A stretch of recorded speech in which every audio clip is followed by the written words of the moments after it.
Feeling like a shark in a shrimp tank. Big fish, small pond in the shrimp tank.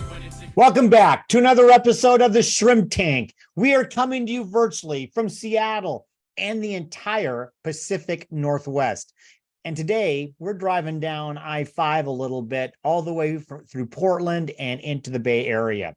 Listen, if you want to learn how to start, grow, or run a successful business, you are in the right place. This is where we say street smarts and book smarts collide. Hello again, everyone. I'm Dan Weedin, and I'm joined by my co-host down in the Bay Area, Linda Popky. Hi. Our guest today is Lynette Winter of Altus Growth Partners. Altus is a global consulting and coaching firm working with leaders and teams to become more collaborative, effective, inclusive, and productive. We could all use that, I know. And Lynette partners with leaders and executives who prioritize personal growth, understanding the importance of embodying exceptional leadership in their teams, organizations, and businesses. Get ready as we dive into the world of leadership with Lynette Winter. Welcome, Lynette. We will be with you in just a couple of minutes. Everyone, you can find us wherever you get your podcasts. We are on all of the major platforms, including iHeartRadio, where we are the #3 entrepreneur podcast, Apple Podcasts, Google Podcasts, Spotify, SoundCloud, Stitcher. Craig Swanson would want me to include Overcast, and of course, YouTube. Linda, what are we? We are ubiquitous. We are ubiquitous. Now, before we bring on Lynette, hello there, Linda. How are you? I'm great. How are you? I'm good now that I have a new Mac system. I don't have to work off of my iPad anymore. I actually have a screen and all of my toys in front of me, so I'm really happy about that. Hey, I know you live in the Bay Area and earthquakes, happen. You're probably right on the fault line like we are. We had the other day, I think it was a 4.3 earthquake in the Puget Sound area. You didn't feel that down the Bay Area, did you? Oh, we don't feel anything under 5 or 6. We don't Well, I even didn't get feel out of bed anything for a either. 5. In fact, Barb and I were watching TV. Bella the dog was fast asleep, which is what 18-year-old dogs do. And my daughter Kelly texted us and said, "Did you feel that? There was an earthquake." Didn't feel anything. Bella didn't feel anything. My daughter Mindy, who lives same place we do, didn't feel anything. However, the funny thing was, Linda, is that the epicenter was actually closer to us than in Seattle. It was just west of us, which I thought was interesting. And it made me think, in fact, I wrote about this on my own newsletter on Monday. The earthquake came and some people felt it and some people did not. And it made me think about marketing, made me think a little bit about you and some of the things you do, especially around books and different things. We're all in business trying to create some sort of earth movement, right? We're trying to make things quake. Some people hear them, some people don't. I'm curious, just off of that, do you have any comments on that as it relates to business? It's interesting because sometimes the earthquake is felt further away from the epicenter. So you can be too close to something and not know what's going on, but people further out feel the shock waves.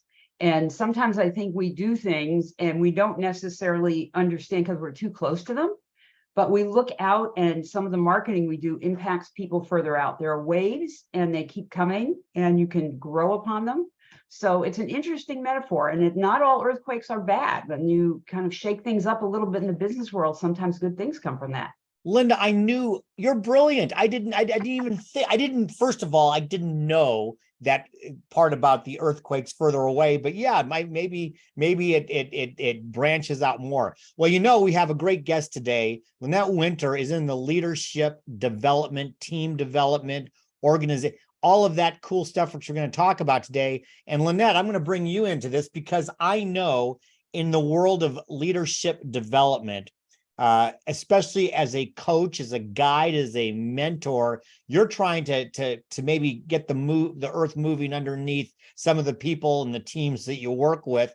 And sometimes some of them feel it, and sometimes probably some of them don't. I'm curious, two things. Number one is, how did you get involved in leadership development? What interested you? And then number two, I'd love to hear your comments on the whole earthquake metaphor. Sure. Delighted to be here. Thank you so much for having me today.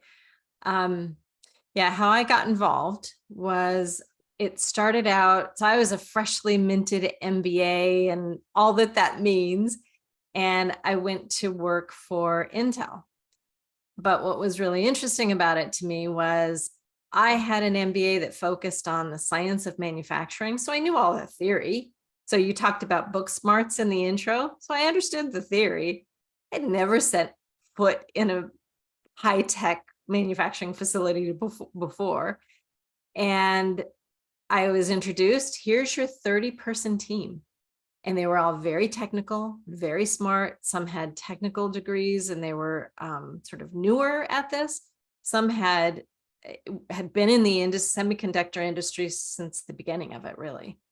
And what I knew is that I needed to bring something different because I wasn't going to bring the technical skills that they had. And so that was really when I said, I think what I need to bring is being a great manager, being a great leader. And so I got busy with that and figuring out what do I bring to the table that they don't have that will really help what we're trying to achieve together as a team. And did that for a bunch of years and took on larger roles as that happens often in these large organizations. And in time, I realized I loved the technology. It's fascinating. What the engineers and the scientists can do, it's really remarkable. And at the same time, what I really loved, that calling, was how do I develop people? How do I work with people? Because that's what brings the technology to life, is it's got to be the people. And so that's really when I started this long career focusing another 20 or so years, both leading as well as how helping others learn to be better leaders of their teams, to come together and accomplish something that they couldn't accomplish alone. So that's a little bit of the back history of how I got to do what I do today. One pivot for me that was particularly critical was being introduced to a coach. So I got my first coach in probably 2003, 2002. And I knew there was something fundamentally different about the way she was working with me that really enabled me to grow significantly. So, kudos to Dorothy. She'll listen to this and she'll know who I'm pointing to. There's real power in that. So let's turn to the earthquake. I think there's one thing that I would point to, which is you're absolutely right, Linda, you're spot on in that you're trying to make something happen and everybody's going to feel it differently. And that happens in an earthquake. We're going to be more or less sensitive to the waves. It happens in an organization when we have a leader who's trying to initiate change. That change is not going to land for people exactly the same way.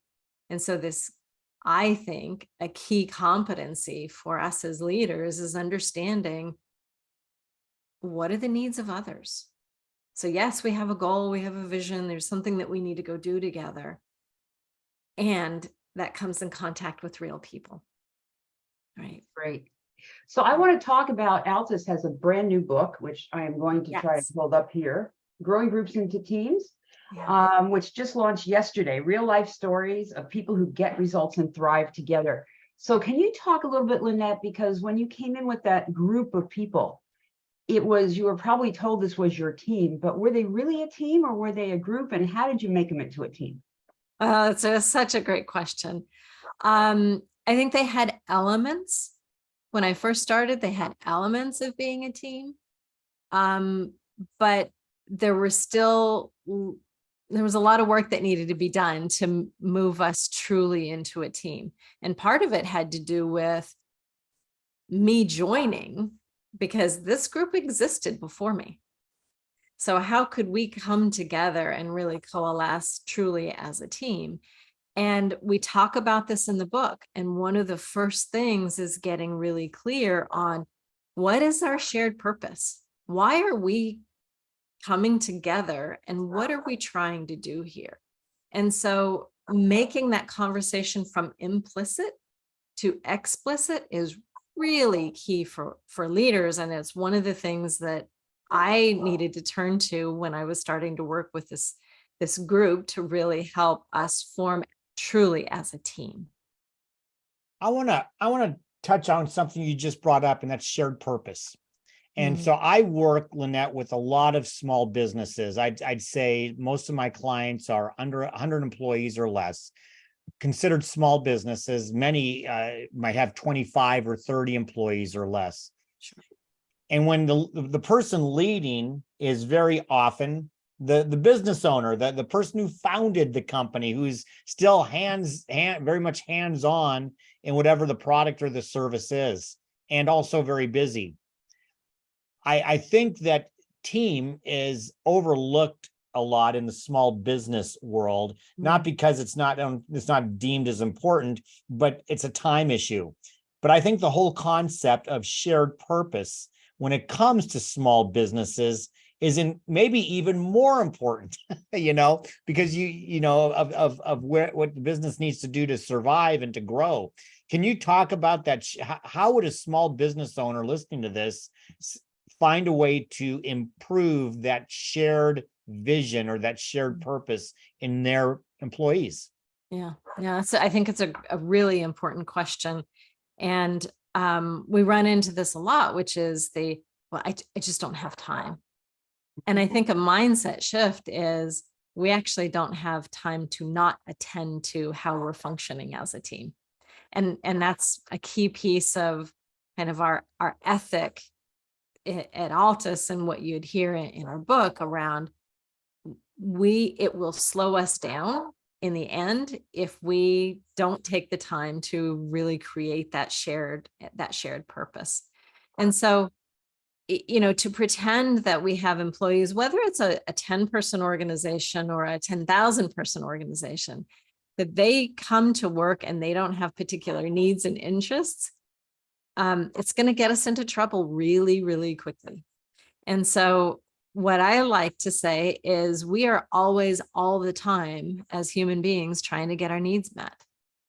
So when we can take the time to understand one another's needs and also understand where is their overlap, how can coming together actually support each of us and what our cares and concerns are, what our needs are, then I think there's a real opportunity to say we're building a shared purpose. We're actually working for what are the promises that we can make in the world that come to fruition because we come together. So I think it's one that we have to slow down, pay attention to that. And it's at its core, it's about building those relationships with one another. So I want to ask you something about teams in this new post-pandemic world, because we went through this whole thing about we had to shut down and then we're trying to open, and some places went back and some places didn't, some places have hybrid. What do you see as some of the challenges, and how can organizations better create effective teams when we have this kind of ambiguous situation that we're in now? Yeah. In fact, I just think that's such a good question. I just had a conversation with somebody this morning, a client of mine, and this is a key challenge that he's facing. And so this is a great example of employees have needs. The business has a need as well. And so I think, again, in this hybrid environment, and that's what it looks like where we are now. And I can't predict the future. I don't know. But I would anticipate there's going to need to be some level of hybrid kind of work going forward. I think the pandemic has such a long impact on everybody in the way we conceive work, then I think we can't ignore it.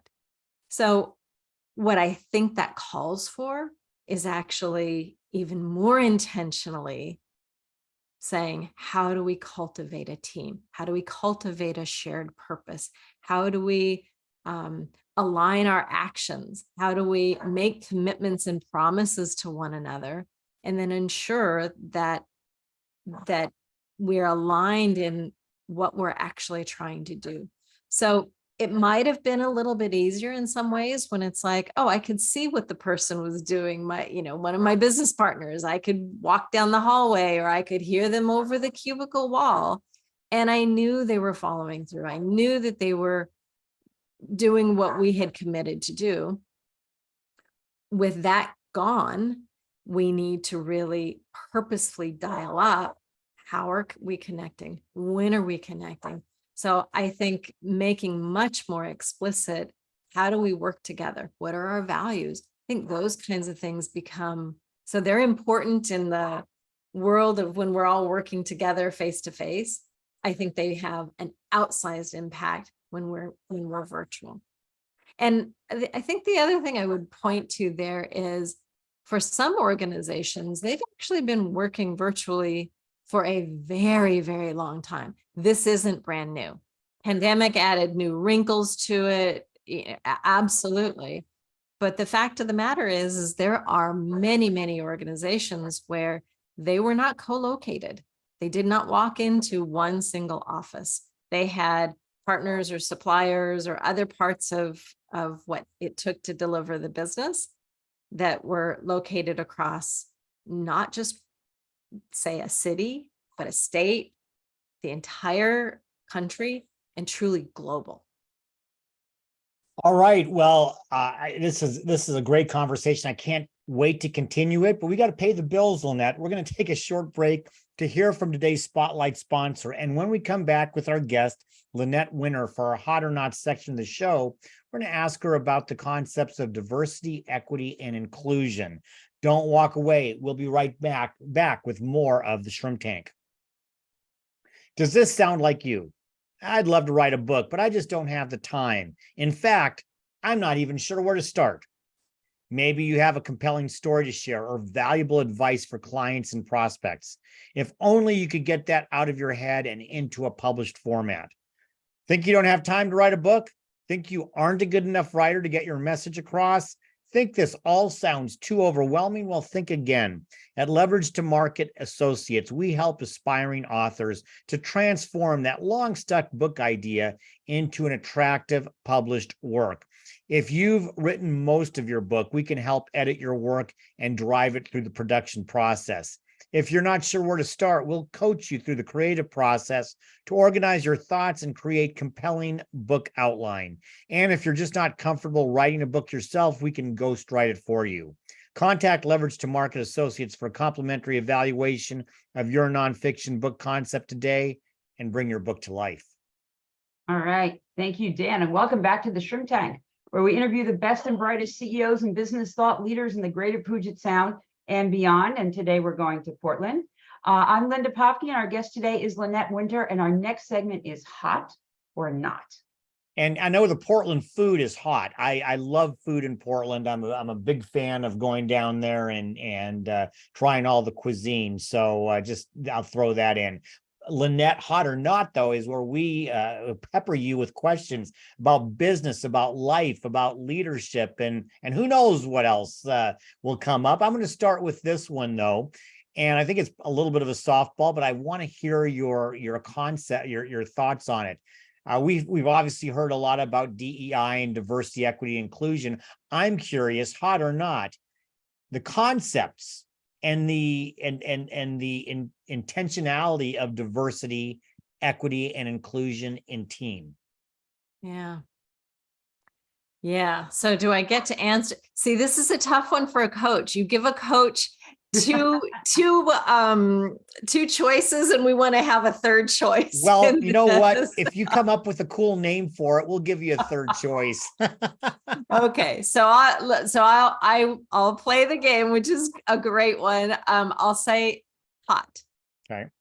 And there's an asterisk there. And that is, it's got to be grounded in the true belief and recognition that diversity of thought, diversity of experience does two things. One, we get better outcomes we absolutely get better outcomes. It does not mean that it's going to be easy. And so that's the big asterisk on this is it's absolutely hot. It's something that we need to pay attention to because we get better results. We need to be so intentional about this because it absolutely will create more conflict because there's a diversity of experiences and ideas, but that's why the results tend to be better.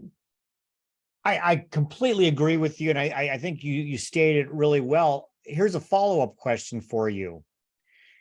The leader of the team or leaders of the team probably have to monitor that to make sure that all of that stays genuine, as you said. How do you help your clients to make sure that they're conscious of how others are being treated, how the diversity amongst people in whether it's beliefs, whether it's experience, whatever that diversity is all being respected? What are some things that those leaders need to look out for, and how do you help them do that? Yeah, it's a great question. I think one of the things is, are they truly surrounding themselves? Is that leader truly surrounding themselves with people who are different in many different ways? The way we think, the way we approach the world, our gender, our ethnicity, all of those things. And, there was a leader that I worked with a number of years ago, and I'll tell this story. This is brilliant. So one of the things, so there were two individuals and they kind of got together and said, hey, we need to launch this new project. Who do you think would be good for this particular team? And they assembled a crew of people, and then, feeling very accomplished, this is great. They both went back to their own workstations or cubicles, whatever the case was. And one of them came back and tapped this other person on the shoulder and said, you know what, we just assembled a team who looks exactly like us. So that kind of, what would I call it? Just bone honesty, really looking at ourselves and calling it out and saying, wait a second, time out. This isn't right. What this leader happened to do is he had on his wall kind of this checklist, and it was a few questions that he would ask himself. Is this team diverse? Is this team inclusive? And so 2 or 3 questions that he would just use as a touchstone. Am I hearing from everybody's voice? And that touchstone helped him go, wait a second, I just caught myself, because it is a natural human thing, behavior to kind of pull people together who might think like us, or look like us, or act like us. So he had to have a mechanism to help him notice and step out of that. Brilliant move. And I think we can do that for ourselves. How am I finding other people who may think differently than I do? How may I find people who have different experiences from a variety of perspectives, not just work experiences, but education, religious backgrounds, all of those, racial, ethnicity, all of those kinds of things. So I think it requires a lot of courage, a lot of courage. So kind of following up on that, the idea about having diversity in teams, one of the things we hear a lot about is different generations, right? We've got baby boomers didn't like the Gen X, and Gen X didn't like the millennials. My millennial daughter talks to me about, oh, those Gen Zs are terrible, right? So that seems to be since the beginning of time. Hot or not, yet we know, I guess, let me just say, we know that not all differences are based on what generation you're in. So is it hot or not to be looking at intergenerational differences when you build teams? Should we be doing that, or should we just look at other characteristics and not worry about the generations? Yeah, so I'd say hot. The reason, and I would stop short of ascribing a certain pattern to a particular generation. That's where I think it breaks down when we start saying, well, boomers are this way or Z's are this way, whatever the case may be. It's just too limiting. People, it can be a shortcut to help us start to understand. But to me, that's where the curiosity needs to begin, not end. I think we get into trouble when we start saying, oh, well, that's where my curiosity needs to end because I've given a label and I'm going to assume that they're this way because of this particular label. So I think it's the birthplace of the curiosity. How do I get curious? What's important to you? And there's an analogy that I like to use, and anytime we use some kind of, say, a personality model, one of the things I like to say is it's the map, well, that the map is not the territory. So to the degree that a map can be helpful, great. But am I going to expect every single blade of grass to be on a map? Absolutely no. So can it give me some milestone or some mile markers? That can be useful. So if I can start off with saying, okay, this person is of a different generation than I am. How do I get curious? How do I get curious about their unique experience as opposed to I'm going to expect them to act just like this map? You may have been reading my mind for this next one. Hot or not, personality tests. Yeah. See, again, like this dude, it's so hard. Oh, it's not supposed to be easy, Lynette. I get that. Well, I didn't start this work because I thought it was going to be easy. Right, I turned to right. it because it's challenging and it's interesting. Yeah. I think it's a qualified hot. There are some that, and I won't name them, right? But there's some that can, again, if it can give us another insight to spur the curiosity, then absolutely hot. If we use a personality test assessment to pigeonhole others, absolutely not hot. If we use it as a crutch, well, my blah, blah, blah personality type says, I'm an introvert, so I don't need to talk to anybody, and that's fine. Then I'm not going to communicate. No, I'm using that as an excuse, as opposed to what is my developmental edge? So usage, I think, in an organization, on a team, but usage in terms of how do I use it? Do I use it to get more curious and to learn and to connect with others? Or do I use it as an excuse or a tool to pigeonhole? Interesting.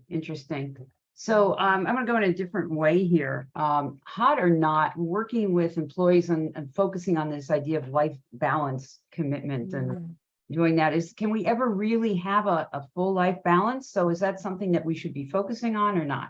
Yeah, this is such an important question. I think there's so many different ways of looking at it. One, I think, really starts with the individual, and that is what balance looks like and feels like to me is going to be different than, say, Dan and Linda. And what I would really be quick to point to is it will change over time. And I saw it for myself, where I came to parenthood later through adoption, and my priorities shifted. So I didn't even have this lead up of 9 months. Mine was very, very quick shift to, okay, you're now a parent. And my priorities absolutely shifted, and what balance looked like and flexibility looked like really changed, particularly when she was younger. Now she's 10 and it's starting to change again, right? She's more independent. And so it looks different. So I think it's hot in terms of asking the question, paying attention to what does it mean? But I think it's a very, very personal view of what it looks like. And It's not static. It just absolutely is not static. Well, we'd get a lot of static, Lynette, if we didn't thank our sponsors. So we're going to take our second short break to hear from our corporate sponsors. And when we come back with our guest, Lynette Winter, we're gonna really turn up the heat, Lynette. We're gonna go to plead the fifth, and we're gonna try to find out something more about you personally. I know she can't wait to hear. Neither you should be waiting for it too. So don't walk away. We'll be right back with more of the Shrimp Tank. And Plead the Fifth is brought to you by our corporate sponsors, Ideal Life 360, Cornerstone Financial, First Underwriters Insurance, BC Fitness Studio, Port Ludlow Resort, and Upstart Group. Please visit our website at www.shrimptankpodcast.com/Seattle to learn more about these terrific companies. Now back to the show.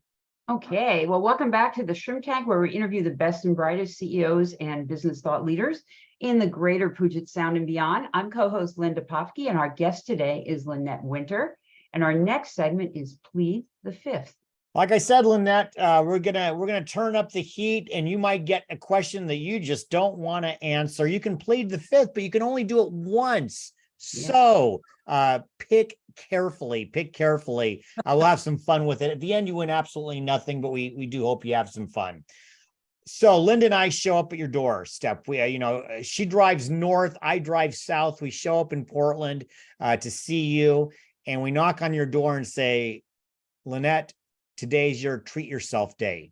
You get, money's no object. Time is no object. Your calendar has been cleared. Everybody knows that this is your day to choose what you're going to do. It's 8 o'clock in the morning. You get till 8 o'clock at night. How are you going to treat yourself?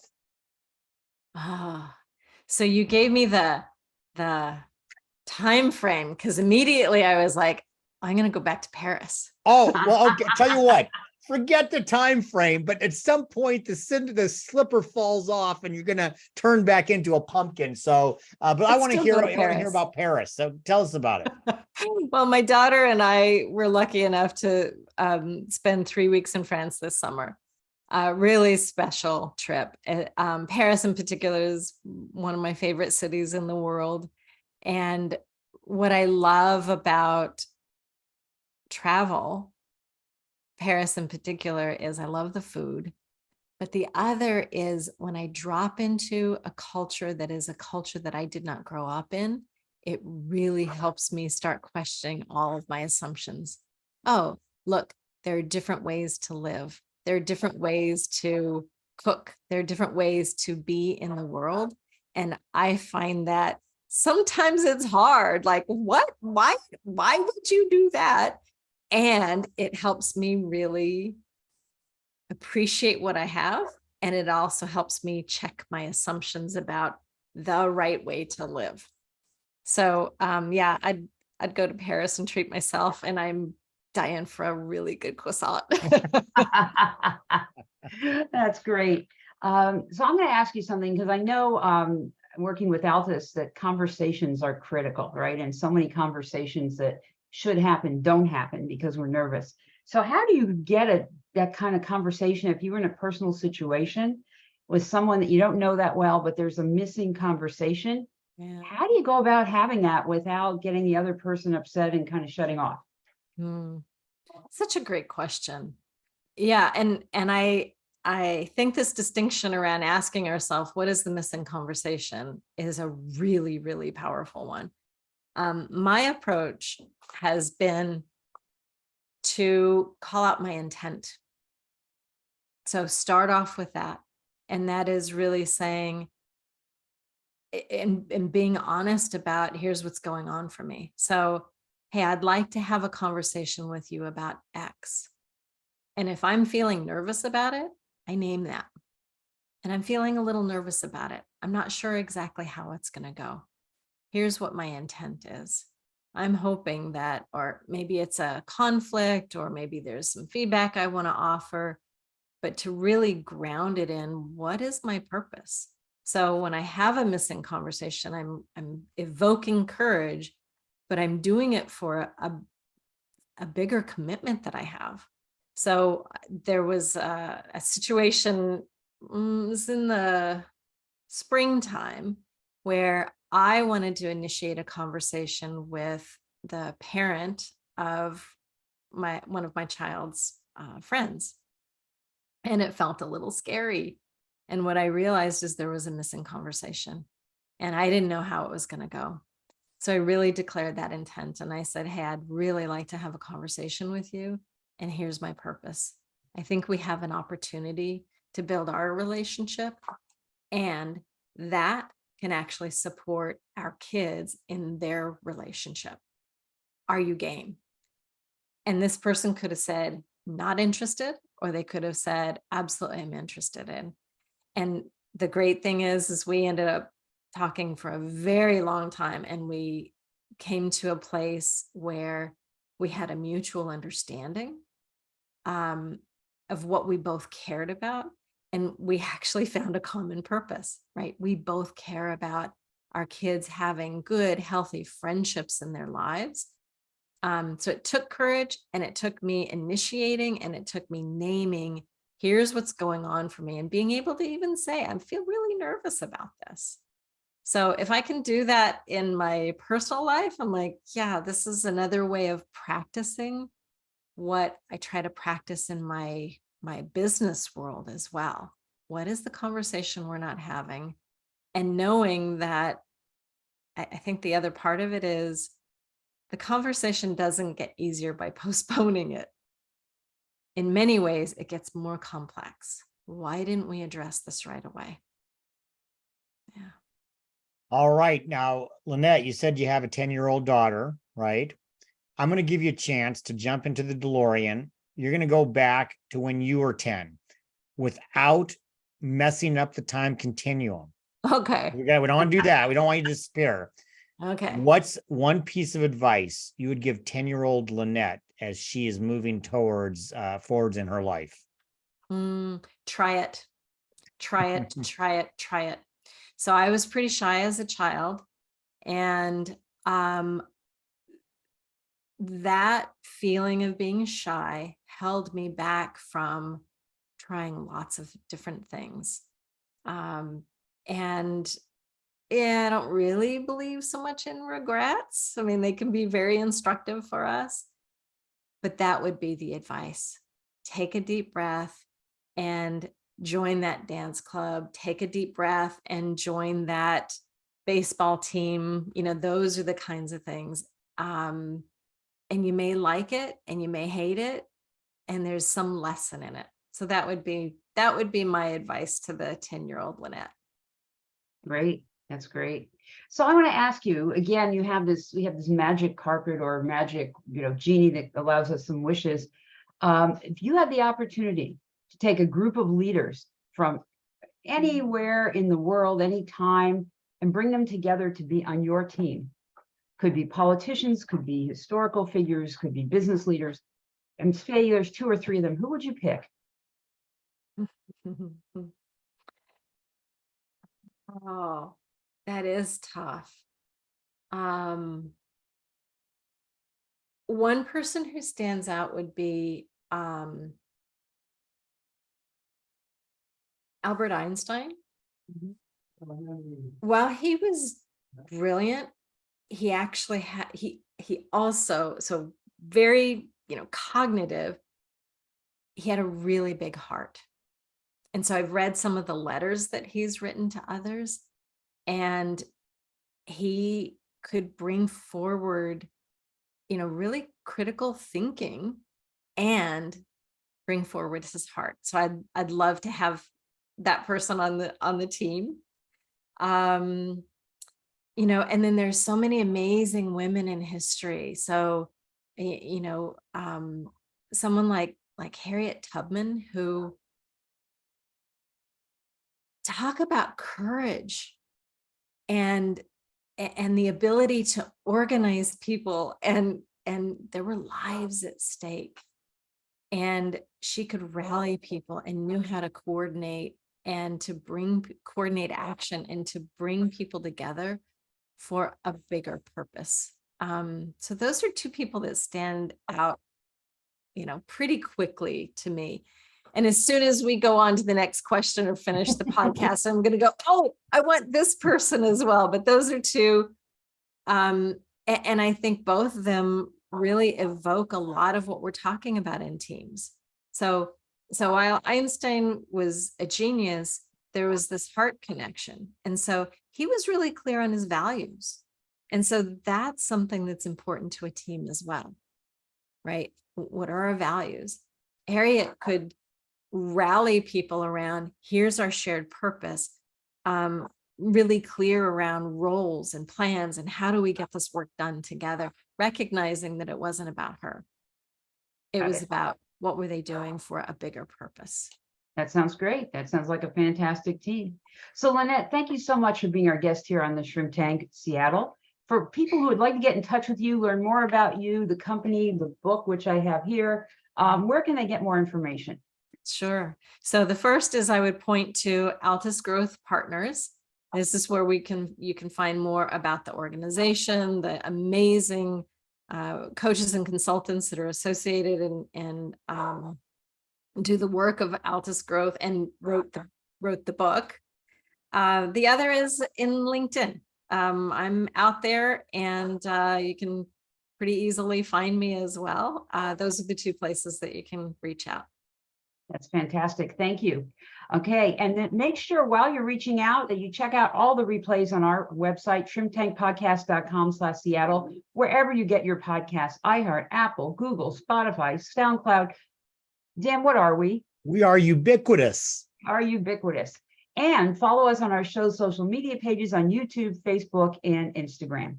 Well, Lynette, thank you very much. This was such a fun conversation. I love teams. I've always been part of a team, whether it was in athletics or in business or in life. I love teams, and I love hearing about what you do with leadership and teams. Linda, as always, thank you. It was great to see you, and I loved that earthquake stuff. That was fantastic. I learned something today. I shook up your world. You did. Everybody, do exactly what Linda said. Like us on Facebook. That way you can join us for our live stream. We live stream every Wednesday at 12 p.m. Pacific. Our next show will be on October 11th. Our guest will be Carson Languth, and I'm happy to have Monica Blackwood on as my co-host. In the meantime, please be safe, be well, and be prosperous, because until next week, the shrimp is back in the tank. So long. I've been feeling like a shark in a shrimp tank. Big fish, small pond, and the shrimp.